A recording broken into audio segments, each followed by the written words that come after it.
Hello दोस्तों, एक बार फिर से मैं आपके सामने हाजिर हूँ और इस बार हम एक नई किताब को शुरू करने जा रहे हैं।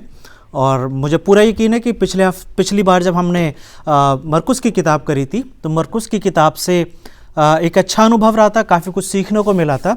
लेकिन आज एक नई किताब को शुरू करेंगे और वो करेंगे हम ओल्ड टेस्टमेंट से। आप जानते हो कि मेरा पैटर्न यही होता है, पहले मैंने नहमिया की किताब करी, नहमिया जो कि पुराने नियम में, फिर हम नए नियम में आए और हमने मरकुस की किताब करी। अब फिर से हम लोग पुराने नियम में हैं, पुराने नियम की किताब को शुरू करेंगे।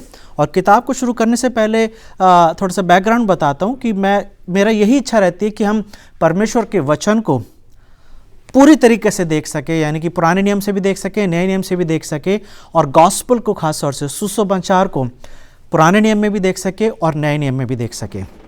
तो आज एक नई किताब शुरू करने जा रहे हैं और मेरा पूरा विश्वास है, मुझे यकीन है कि इस किताब से आपको बहुत कुछ सीखने को मिलेगा।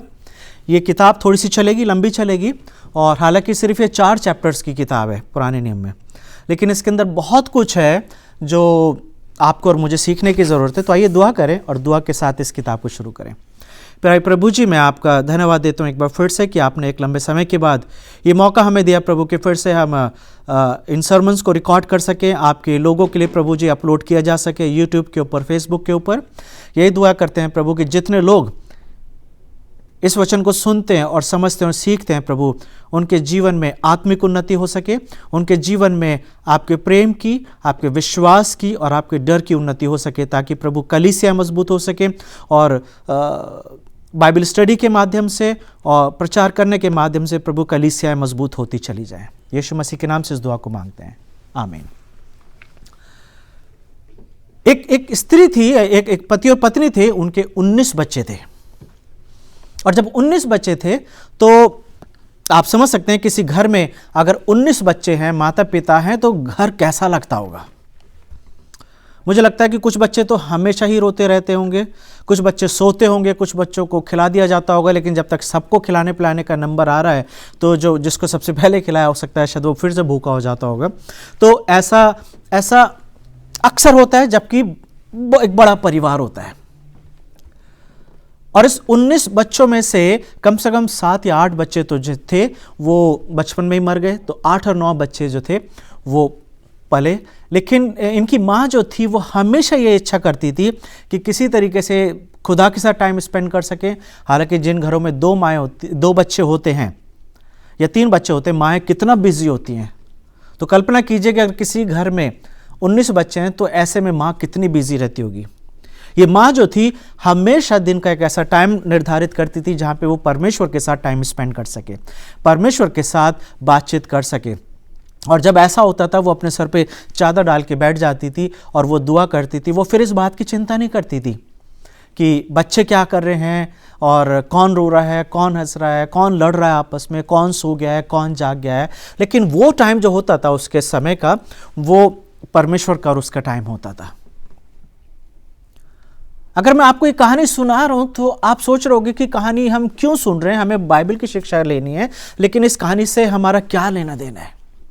और शायद आपको बहुतों को समझ में आ गया होगा कि मैं किसी स्टोरी की बात कर रहा हूं, लेकिन जिन्हें नहीं समझ में आया वो शायद ये सोचेंगे कि इस कहानी से हमें कोई लेना देना नहीं है, it's not a interesting story at all. लेकिन मैं आपको बताऊं कि इन्हीं 19 बच्चों में से 2 बच्चे ऐसे थे, 2 लड़के ऐसे थे जिन्होंने बड़े होके एक बहुत बड़ी मिनिस्ट्री करी और उनको वेस्ली ब्रदर्स बोला जाता है। ये 2 वो भाई थे जिन्होंने मेथोडिस्ट की स्थापना करी, मेथोडिस्ट को शुरू करा, और इनकी मां का नाम था सुज़ैना, इनके पिता का नाम था सैमुअल। जैसे ही आपको नाम पता चला, वेस्ली ब्रदर्स की मैं बात कर रहा हूं, तो एकदम से आपके दिमाग में सारा चीज समझ में आ गई होगी कि हम किसकी बात कर रहे हैं। और जब ये किताब जो मैं शुरू करने जा रहा हूं, इस किताब का नाम है रूथ की किताब हम शुरू करेंगे। रूथ की किताब की अब हम स्टडी करेंगे। अगर मैं आपसे पूछूं एक सिंपल शब्दों में कि रूथ की किताब का हीरो कौन है, who is the hero of the book of Ruth, आप में से कुछ लोग होंगे जो बोलेंगे रूथ हीरो है, आप में से कुछ लोग ऐसे होंगे जो बोलेंगे नाओमी हीरो है, और हो सकता है कोई बोआस के बारे में बातचीत करें। लेकिन अगर आप ध्यान से देखेंगे, पहली चीज, none of these characters are the hero of the book of Ruth. इनमें से कोई भी रूथ की किताब का हीरो नहीं है। या सिर्फ इसी किताब का नहीं, बाइबल की किसी भी किताब की जब हम बात करते हैं, अगर मैं आपसे पूछूं उत्पत्ति की किताब का हीरो कौन है, हो सकता है आप इब्राहिम बोलेंगे, हो सकता है आप आदम बोल सकते हैं, जोसेफ बोल सकते हैं, लेकिन मैं आपको बताना चाहता हूं कि बाइबल की हर एक किताब का अगर कोई हीरो है तो वो स्वयं परमेश्वर है। God is the hero of every book of the Bible. God is the hero of the Bible. तो जब हम किसी भी किताब की स्टडी करते हैं, चाहे वो पुराने नियम की हो, चाहे वो नए नियम की हो, अगर हम अपना ध्यान परमेश्वर की तरफ लगाएंगे तो हम समझ पाएंगे कि लेखक जो है वो क्या मैसेज देना चाह रहा है। रूत की किताब क्यों लिखी गई है, उसके पीछे रीजन क्या है, अगर आप मेरे साथ आप निकालेंगे रूत उसका 4 अध्याय और 16वीं आयत, book of Ruth chapter 4 and verse 16, यहां पे ऐसा लिखा हुआ है, फिर नाओमी उस बच्चे को अपनी गोद, वर्स 16, नाओमी फिर उस बच्चे को अपनी गोद में रखकर उसकी दाई का काम करने लगी और उसकी पड़ोसियों ने यह कहकर नाओमी को एक और बेटा उत्पन्न हुआ है, लड़के का नाम ओबेद रखा। यशे का पिता और दाऊद का दादा वही हुआ। पेरेस की वंशावली ये है, अर्थात पेरेस से हेस्रोन और हेस्रोन से राम और राम से अमीनादाब और अमीनादाब से नाशौन और नाशौन से सलमोन और सलमोन से बोआज और बोआज से ओबेद और ओबेद से येशे और येशे से दाऊद उत्पन्न हुआ है। रूत की किताब जो खत्म होती है दाऊद के ऊपर खत्म हो जाती है, उसके आगे कुछ नहीं लिखा हुआ कि दाऊद उत्पन्न हुआ है। तो क्या हो रहा है इस किताब के अंदर, क्यों यह किताब बाइबल में शामिल की गई है? यह कहानी तो रूत और नाओमी की है, तो फिर दाऊद के बारे में क्यों लिखा जा रहा है? अगर आप ध्यान से देखेंगे इस किताब का जो पर्पस है वो यही है कि परमेश्वर जो है एक बड़ा काम करने जा रहे हैं, क्योंकि ये न्यायों की समय किताब लिखी गई थी। व्हेन द जजेस रूल द वर्ल्ड, व्हेन जजेस रूल द इजराइलिट्स, उन दिनों में उनका कोई राजा नहीं था और जजेस जो थे वो रूल कर रहे थे, जजेस जो थे वो एडमिनिस्ट्रेटिव वर्क कर रहे थे। लेकिन ऐसे समय में परमेश्वर जो है एक बड़े काम को अंजाम देने जा रहे हैं, और वो बड़ा काम क्या है? परमेश्वर इजराइलियों को एक राजा देने जा रहे हैं। जैसे मैंने बताया किस समय में लिखी गई है, जैसे कि अगर पहली वर्ष पढ़ें तो वहां पर ऐसे लिखा हुआ है, जिन दिनों में न्यायी लोग न्याय करते थे उन्हीं दिनों में देश में अकाल पड़ा। रूत की पहला अध्याय पहली वर्ष जो हमें इस बात को बता रही है कि ये वो टाइम है जिस वक्त न्यायी लोग न्याय करा करते थे। That means this book was written during the time of जजेस। तो इस किताब का कॉन्टेक्स्ट क्या है, इस किताब में क्या क्या हो रहा है? पहली चीज, ये किताब जो है परमेश्वर की सॉवरेनिटी को, परमेश्वर की महानता को दर्शाती है। दूसरा चीज, ये किताब जो है परमेश्वर के फेथफुलनेस को दर्शाती है, परमेश्वर के विश्वास योग्यता को दर्शाती है, परमेश्वर के वो जो वायदे जो उसने अपने लोगों से करे थे उसके बारे में दर्शाती है। ये किताब जो है परमेश्वर और मनुष्य के बीच के संबंध को दर्शाती है कि किस तरीके से लोगों का रिस्पॉन्स था और परमेश्वर क्या कर रहे हैं। At the same time, this book also teaches us the relationship between man to man and between man to God. परमेश्वर के साथ लोगों का और लोगों का आपस में संबंध। कुछ खास ऐसी चीज नहीं हो रही है इस किताब में जिसको बहुत ज्यादा ध्यान रखा जाए, क्योंकि इस किताब में वही रेगुलर पिक्चर है, एक साधारण सी लाइफ स्टाइल दिखाई दे रही है कि जिसमें रूथ है, नाओमी है, एलीमेलेक है, बोआज है, और एक रेगुलर लाइफ चल रही है जहां पे अप्स एंड डाउन्स है, जहां पे अच्छा भी हो रहा है, बुरा भी हो रहा है, we can see the goods and bads, normal life चल रही है। लेकिन यह चीज दिखाई जा रही है कि इस नॉर्मल लाइफ के अंदर भी परमेश्वर किस तरीके से काम कर रहे हैं। God is working through the mundane life of the people. Normal लोग हैं, कोई बहुत चुने हुए, बहुत ही इलेक्टेड लोग नहीं है, और रेगुलर पीपल।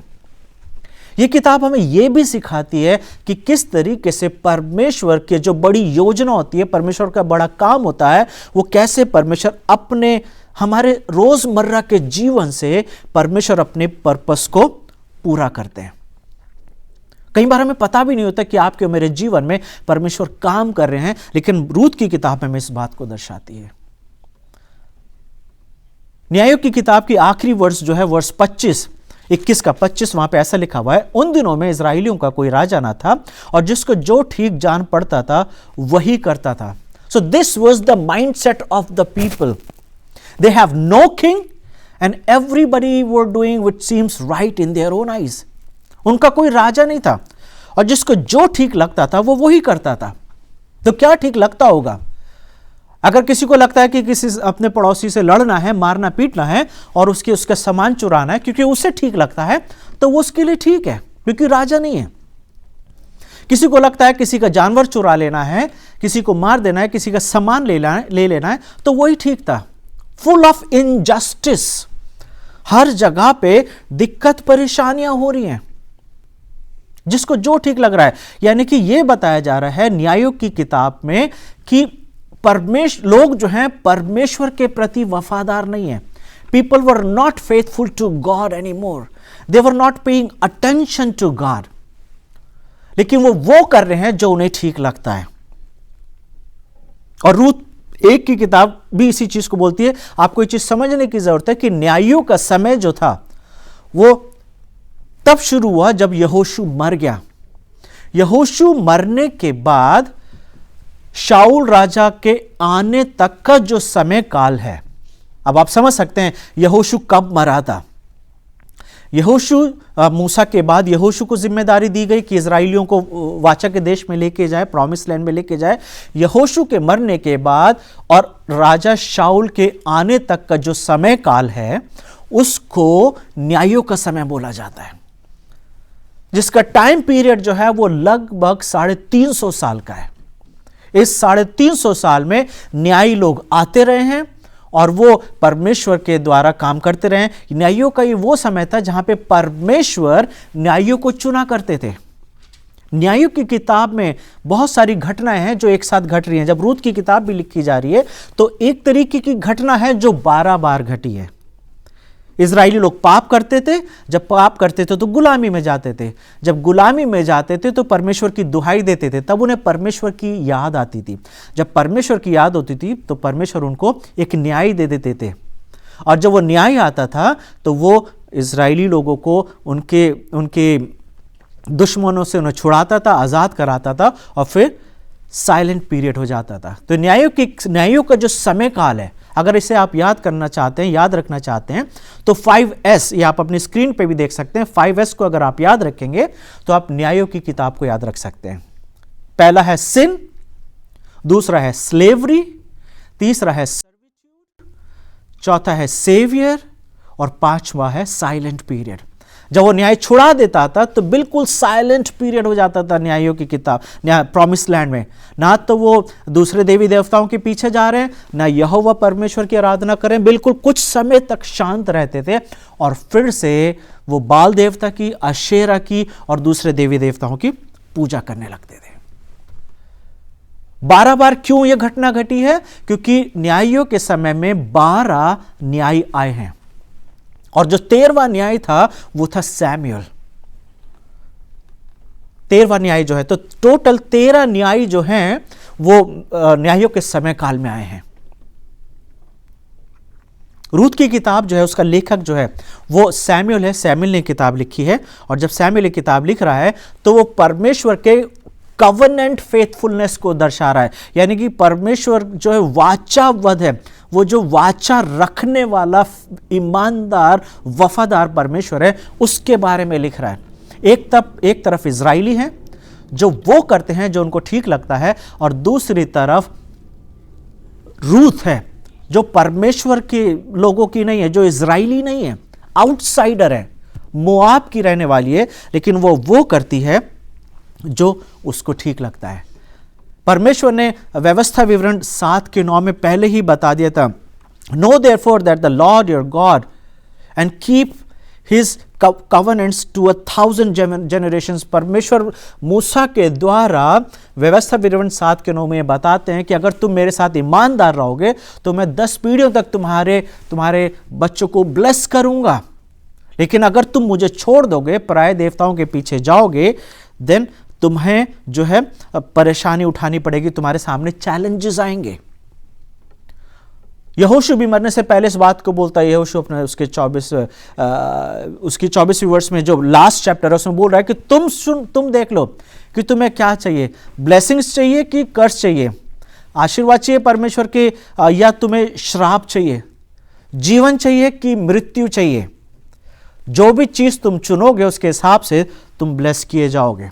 ये सारी बातें मैं आपको इसलिए बता रहा हूं ताकि आप बैकग्राउंड समझ सको, आप ये समझ सको कि रूथ का कॉन्टेक्स्ट क्या है, रूथ का संदर्भ क्या है जब ये बुक लिखी जा रही है, किस समय काल में लिखी जा रही है। ये वो टाइम है जब परमेश्वर का जो परमेश्वर की बातें जो हैं बहुत ज़्यादा दिखाई नहीं दे रही हैं लोगों के सामने। परमेश्वर की बातें आ नहीं रही, परमेश्वर का ना तो दर्शन देखा जा रहा है, ना परमेश्वर प्रॉफिट्स भेज रहे हैं, क्योंकि न्यायों के समय में अगर आप देखेंगे परमेश्वर ने कोई प्रॉफिट नहीं भेजा और दर्शन भी नहीं हो रहा था। अगर आप पहला सैमुएल उसका 3रा अध्याय निकालेंगे, book of 1 Samuel chapter 3 and verse 1, वहां पे ऐसा लिखा हुआ है, वो बालक शमूएल एली के सामने यहोवा की सेवा टहल करता था। दूसरा भाग जो है वो इंपॉर्टेंट है जो मैं बताना चाह रहा हूं। उन दिनों में यहोवा का वचन दुर्लभ था। यहोवा का वचन दुर्लभ था मतलब कि परमेश्वर लोगों से बात नहीं कर रहे थे, ना तो दर्शनों के द्वारा, विजन के द्वारा, ना ड्रीम्स के द्वारा और ना प्रॉफिट्स के द्वारा। और दर्शन कम मिलता था, बहुत कम दर्शन मिलता था। सिर्फ वो जो 12-13 जो न्याय आए हैं, परमेश्वर ने सिर्फ उन्हीं को दर्शन दिया, उनके द्वारा बात करी। लेकिन उसके अलावा परमेश्वर, जैसे हम उत्पत्ति की किताब में देखते हैं या पंच ग्रंथ में पेंटाट्यूक में देखते हैं कि तोहरा में परमेश्वर रेगुलर बात कर रहे थे, वो अभी नहीं है। और यहां पे लिखा हुआ है, उन दिनों में यहोवा का वचन दुर्लभ था और दर्शन कम मिलता था। बहुत कम उस समय में परमेश्वर जो है वो बात कर रहे हैं। परमेश्वर ने पहले ही बोल दिया था व्यवस्था विवरण 28 के 15 में। अगर 28वें चैप्टर को पढ़ोगे आप व्यवस्था विवरण 28 के, तो पहली 14 वर्सेस जो हैं इस बात को दर्शाती हैं, बताती हैं कि अगर परमेश्वर के लोग जब वाचा के देश में जाएंगे और अगर वो ईमानदार रहेंगे तो परमेश्वर उन्हें ब्लेस करेंगे। लेकिन 15 के बाद अगर आप पढ़ते हैं व्यवस्था विवरण 28 का 15 से जब आप पढ़ते हैं तो एक बहुत लंबी लिस्ट है। उस लिस्ट में यह बताया गया है कि अगर परमेश्वर के लोग जब वाचा के देश में जाएंगे और परमेश्वर को फॉलो नहीं करेंगे तो उनके साथ क्या क्या प्रॉब्लम होंगी। वहां पे लिखा हुआ है बीमारियां आएंगी, अकाल पड़ेगा, सूखा पड़ जाएगा और नाना प्रकार की समस्या उनके ऊपर आएंगी और परमेश्वर जो है दुश्मनों को उनके ऊपर अटैक करने को बोलेगा। बहुत सारी चीजें होंगी। क्यों? क्योंकि परमेश्वर ने बोला था कि अगर तुम मेरे पीछे नहीं चलोगे, मेरे को फॉलो नहीं करोगे तो इन समस्याओं को फॉलो करना होगा। और यहां पे लिखा हुआ है अध्याय 1 वर्ष 1 में, जिन दिनों में न्याय लोग न्याय करते थे उन दिनों में देश में अकाल पड़ा। कब अकाल पड़ा? जब न्यायी लोग न्याय करते थे। तो यानी कि न्यायियों के समय में अकाल पड़ रहा है। जब अकाल पड़ता है तो उसकी जिम्मेदारी किसकी होनी चाहिए? क्यों अकाल पड़ा? अकाल पड़ने का मतलब होता है बारिश ना होना, और जब बारिश नहीं होती है तो पीने का पानी कम हो जाता है, लोग अनाज नहीं पैदा कर सकते हैं, और अगर अनाज पैदा नहीं करेंगे तो खाने को नहीं मिलेगा। सो फेमिन वॉज द सिवियर। और जो अकाल होता था जिसे हम फेमिन बोलते हैं, ये क्लाइमेट चेंज की वजह से नहीं होता है कि मौसम बदल रहे हैं और ग्लोबल वार्मिंग की हम आज बात करते हैं, ऐसा कुछ नहीं है। अकाल पड़ना इस बात को दर्शाता है that God is in control, God is controlling this world. Famine was not controlled by the weather, but it was controlled by the climate changer, that is God, Yahweh. यहोवा परमेश्वर है जो सारी ऋतु को, सारे मौसमों को अपने नियंत्रण में रखता है। जब इजरायली लोग वाचा के देश में परमेश्वर को रिस्पेक्ट नहीं दे रहे हैं और जिनको जो ठीक लगता है वो कर रहे हैं, और आगे लिखा हुआ है, तब यहूदा के बैतलहम का एक पुरुष अपनी स्त्री और दोनों पुत्रों को संग लेकर मोआब देश में परदेसी होकर रहने के लिए चला गया। अकाल जो है इस बात को दर्शाता है कि परमेश्वर अपने लोगों को डिसिप्लिन कर रहे हैं, अपने लोगों को ताड़ना दे रहे हैं। मैंने भी आपको बताया 5 ऐसा आपको याद रखने की जरूरत है। Sin, slavery, servitude, saviour and silent period. जब जब पाप करते थे गुलामी में जाते थे, जब गुलामी में जाते थे अमोनी और फलिस्ती लोग आके उनको गुलाम बना लेते थे, और फिर परमेश्वर जो है जब गुलाम बना लेते थे तो उन्हें परमेश्वर की याद आती थी। मुसीबत में परमेश्वर को याद करते थे, और जब परमेश्वर को याद करते थे तो माफ़ी भी मांगते थे कि हमने गलती करी है, हमने दूसरे देवी देवताओं की पूजा करनी शुरू कर दी थी, यहाँ पे हमने तेरे को छोड़ दिया था। और जब वो ऐसा करते थे तो परमेश्वर उन्हें माफ़ कर देता था। अकाल जो है एक डिसिप्लिनरी एक्शन होता था परमेश्वर का अपने लोगों के ऊपर। अकाल जब होता था तो परमेश्वर ये एक्सपेक्ट करते हैं कि लोग अपने घुटनों पे आएंगे, माफी मांगेंगे और परमेश्वर के साथ अपने संबंध को ठीक करेंगे। लेकिन यहां पे एक व्यक्ति है एलीमेलेक। एलीमेलेक नाम का मतलब है यहोवा परमेश्वर मेरा king. God is my king, God is my king. परमेश्वर मेरा राजा है। और यह व्यक्ति परमेश्वर को छोड़ के मोआब चला गया। बाइबल में जब भी कोई व्यक्ति अपने घर से किसी दूसरे घर जा रहा है, प्रॉमिस लैंड को छोड़ के कहीं दूर जा रहा है, तो अक्सर हम ये देखते हैं ना कि अगर कोई दिल्ली से अंबाला गया, दिल्ली से देहरादून गया, तो हम किलोमीटर्स देखते हैं, कितने किलोमीटर गए, या ब्रुकलिन से लेके मैनहट्टन गया है, या पंजाब से हरियाणा गया, तो कितने किलोमीटर का डिफरेंस है।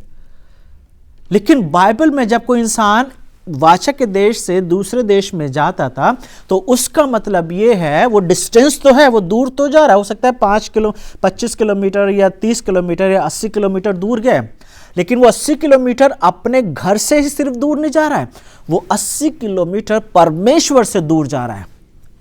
डिस्टेंस को हमेशा परमेश्वर के साथ नापा जाता था।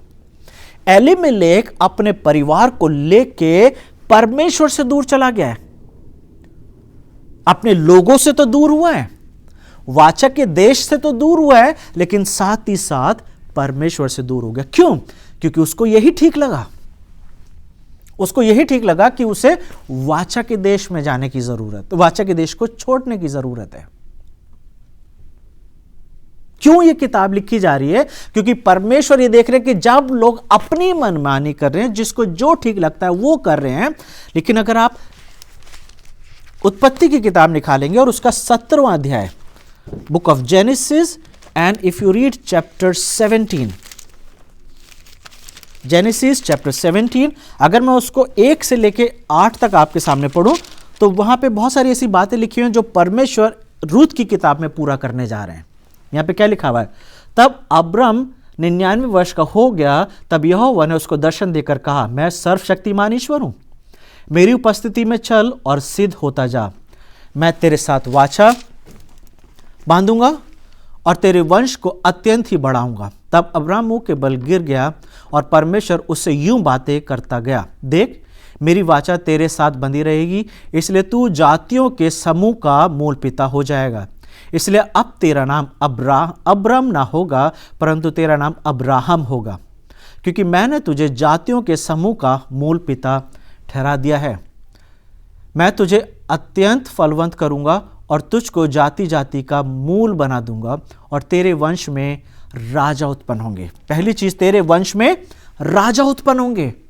उत्पत्ति की किताब से लेके जब परमेश्वर ने ऐसे बोला तेरे वंश में राजा उत्पन्न होंगे, अभी तक जब हम रूत की किताब शुरू करने जा रहे हैं, हम ये देखते हैं कि अब्राहम के वंशज से कोई भी राजा नहीं आया है। तो यहां पर आप ये देखते हैं कि जो वाचा परमेश्वर ने अब्राहम से उत्पत्ति 17 में बांधी थी, उस वाचा को परमेश्वर अब पूरा करने आ रहे हैं। और कैसे पूरा होने वाला है? रूत की किताब दाऊद को इंट्रोड्यूस कर रही है। वो कह रहे कि दाऊद जो है वो पैदा होने वाला। क्यों?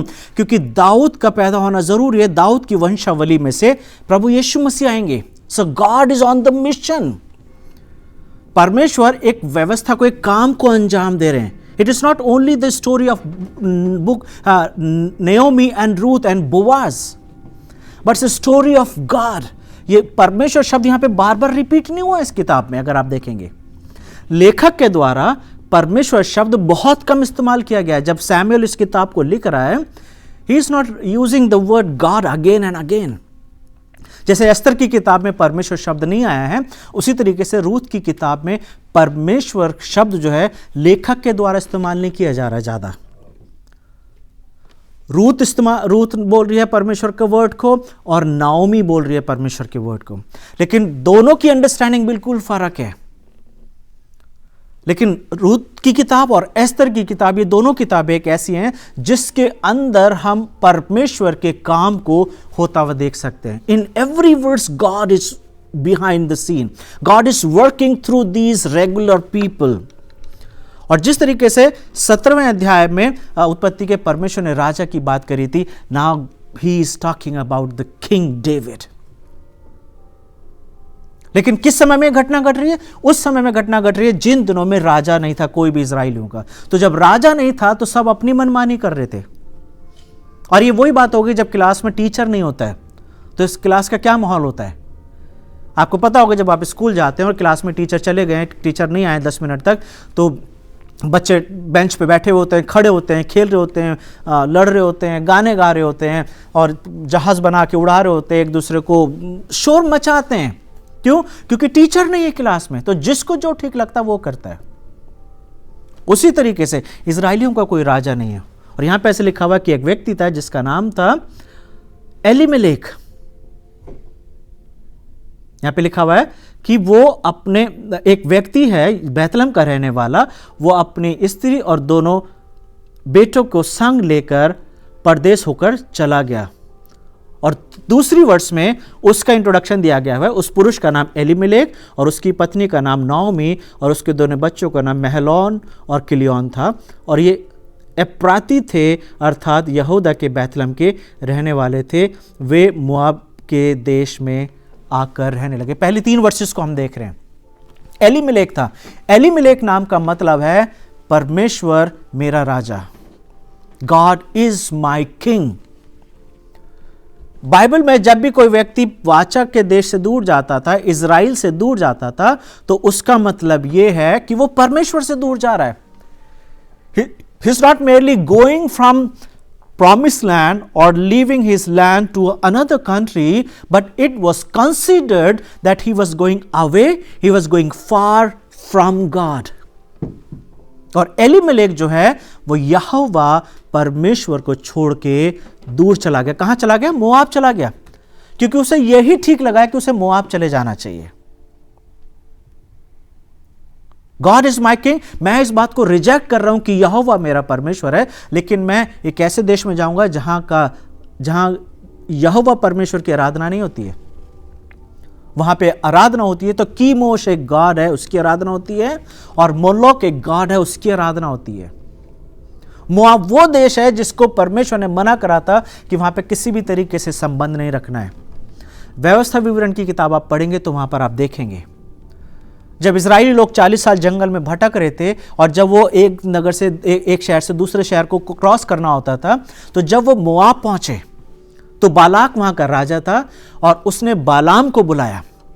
बालाम को बुला के बोला, इन लोगों को कर्ज कर, इन लोगों को श्राप दे ताकि ये यहीं पे खत्म हो जाएं। और आपको पता है स्टोरी, बालाम ने मना कर दिया था। बालाम ने श्राप नहीं दिया था बल्कि ब्लेस करा था। अब ये वही बालाम है जिसका गधा इंसान की आवाज निकाल के बात करता है। मोआब वो जगह है, जब ये लोग कादेश बर्निया बॉर्डर पे पहुंचे थे मोआब के, तो इजराइल के जो पुरुष थे वो मोआबी स्त्रियों के साथ व्यभिचार करने लगे थे। और परमेश्वर ने वहां पे ताड़ना दी थी इजरायली लोगों को, और परमेश्वर ने स्पष्ट रूप से बोल दिया था कि मोआबियों के साथ कोई भी रिश्ता नहीं रखना, ना तो इनकी बेटियां अपने बेटों के लिए लेना, ना अपनी बेटियां इनको देना। You do not have any business with the Moabites, do not have any business, किसी भी तरीके का कोई संबंध नहीं होना चाहिए। लेकिन यहां पे एलीमेलेक को यही ठीक लगा, क्योंकि उसकी नजर में यही ठीक था कि उसे परमेश्वर को छोड़ के, अपने लोगों को छोड़ के उसे जाना है। कहां जाना है? किस जगह को छोड़ के? बैतलहम को छोड़ के। बैतलहम का रहने वाला है। बैतलहम का मतलब है हाउस ऑफ ब्रेड, रोटी के घर को छोड़ के वो एक ऐसी जगह गया जहां पे उसे रोटी मिल सकती है। परमेश्वर को छोड़ के दूसरी जगह चला गया। रूत की किताब में परमेश्वर एक बड़े काम को अंजाम देने जा रहे हैं। परमेश्वर जो है अपने लोगों को तैयार कर रहे हैं। He is preparing a stage so that the king will come on that stage. और वो कौन है? David. So keep I on David when you read the book of Ruth.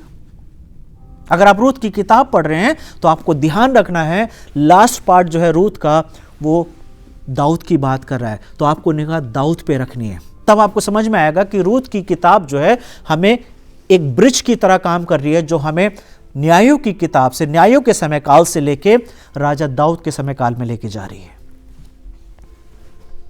God is on the mission. अगर आप पिता हैं जो मेरा सरमन सुन रहे हैं, तो किस तरीके से आप अपने परिवार को लीड कर रहे हैं?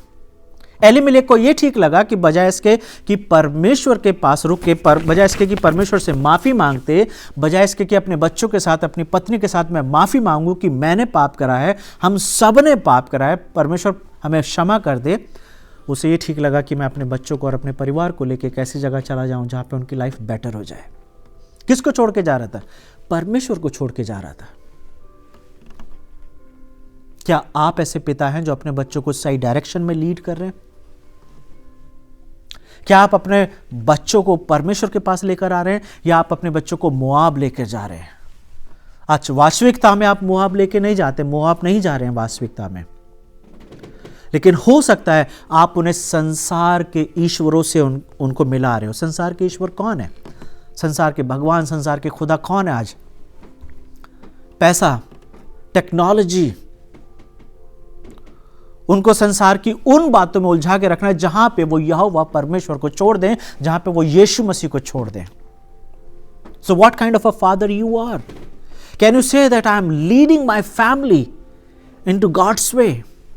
क्या आप ये बोल सकते हैं मैं एक ऐसा पिता हूं, मैं वो नहीं करता जो मुझे ठीक लगता है, लेकिन मैं वो करता हूं जो परमेश्वर को ठीक लगता है? क्योंकि यहां पर एक ऐसा पिता है, एक ऐसा पति है जो अपने परिवार को परमेश्वर से दूर ले जा रहा है। तो अगर आप एक पिता और एक पति के रूप में सरमन को सुन रहे हैं, किस दिशा में आप अपने परिवार को लीड कर रहे हैं? क्या आप एलीमेलेक की तरह अपने परिवार को लीड कर रहे हैं? We don't need Elimelech in our life.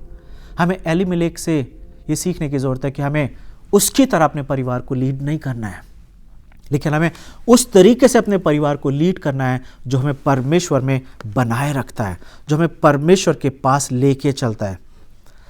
और पहले 3 वर्सेस में हम सिर्फ यही देख रहे थे कि किस तरीके से इजरायली लोग परमेश्वर को छोड़ के मनुष्य को अपना राजा बनाने के लिए तैयार हैं। Elimelech was ready to reject God and he was ready to go in the kingship of human being, from theocracy to monarchy. परमेश्वर को रिजेक्ट करके मनुष्य जो राजा है उसकी शरण में चले जाना। सो चॉइस इज योर्स। चुनाव आपका है। आप किसे चुनते हैं अपने जीवन के लिए? ये हमारे हाथ में कि क्या हम न्यायों के समय काल में रहना चाहते हैं। आज भी न्यायों का समय काल है। लोग वही करते हैं जो उन्हें ठीक लग रहा है। सिर्फ ये न्यायों की किताब में नहीं लिखा हुआ है कि जिसको जो ठीक लगता था वही करता था। ये सिर्फ न्यायों के समय काल की बात नहीं है। आज आप और मैं जिस संसार में रह रहे हैं, इस संसार में भी तो यही हो रहा है। जिसको जो ठीक लगता है वही कर रहा है। क्या आप भी ऐसे व्यक्ति हैं कि आपने अपने आप को न्यायों के समय काल में रखा हुआ है, या आप एक ऐसी व्यक्ति हैं कि आप वो करते हैं जो परमेश्वर को ठीक लगता है? What kind of a person are you? ये मेरी दुआ है कि आप और मैं ऐसे फैसले लें, ऐसे जीवन जिएं कि हम ये कह सकें हम वो नहीं करते हैं जो हमें ठीक लगता है, लेकिन हम वो करते हैं जो हमारे परमेश्वर को ठीक लगता है। क्योंकि जब हम ऐसा करेंगे तब हमारे जीवन में वो ब्लेसिंग्स आएंगी, तब हमारे जीवन में वो आशीष आएंगी, तब हमारे जीवन में वो संबंध दिखाई देगा जो परमेश्वर चाहते हैं। He is a covenant faithful God. वाचा बनाए रखने वाला विश्वास योग्य परमेश्वर है, और ये चाहता है कि हम उसके साथ वाचा में बंधे रहें। एलीमेलेक की तरह वाचा को तोड़ ना दें, तो आज मैं चाहता था सिर्फ मैं आपको परिचय दूं पहले 3 वर्सेस के साथ। जब हम आगे चलेंगे, बहुत जल्दी आप आगे के सरमन देखेंगे जहाँ पर हम और डीप स्टडी करेंगे कि रूथ की किताब में किस तरीके से स्टोरी घूम रही है। So don't keep I only on the characters of the book of Ruth, but keep I on God.